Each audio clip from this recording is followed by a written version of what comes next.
අපි යම්කිසි කාලයක් ගත්තා මේ වාර්තාව ඉදිරිපත් කරන්න.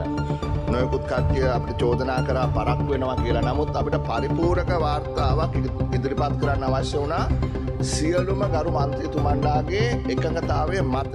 ඒක තමයි පාර්ලිමේන්තු ක්‍රමවේදය.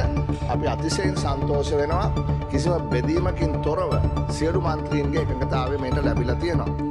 2025 නොවැම්බර් සිට 2026 ජනවාරි දක්වා කාලය තුල ඕස්ට්‍රේලියානු ආපනයන මූල්‍ය ආයතනය ඒ කියන්නේ එක්ස්පෝර්ට් ෆයිනෑන්ස් ඕස්ට්‍රේලියාව වෙත සිදු කළ යුතු යම් ණය ආපසු ගෙවීමේදී සයිබර් අපරාධයකට සම්බන්ධ වංචාවක් හේතුවෙන් මහ භාණ්ඩාගාරයට ඇමරිකන් ඩොලර් මිලියන 2.5ක අලාභයක් සිදු විය. මේකේ ප්‍රධාන නිගමනය වෙන්නේ ගරු කතානායකතුමනි මේ සයිබර් අපරාධයකට සම්බන්ධ වංචාවක් සිදුවෙච්ච බව පැහැදිලිව පේනවා. ඒ අනුව මහජන මුදල් වලින් ඇමරිකානු ඩොලර් මිලියන 2.5ක් හොරකම් කරපු බව අපිට මේකෙන් පේනවා.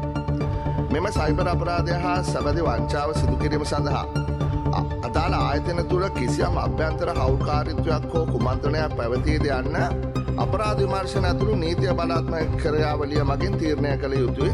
අපිට පාර්ලිමේන්තුවේ දේ කරන්න බෑ. අදාළ නිලධාරීන් තම ක්‍රියාවන්හිදී හුදෙක්ම නොදැනුවත්කම නොහැකියාව හෝ නොසැලකිලිමත්කම මත පමණක් කටයුතු කර තියනවාද කියලා තහවුරු කරගන්න වෙන්නේ එතන.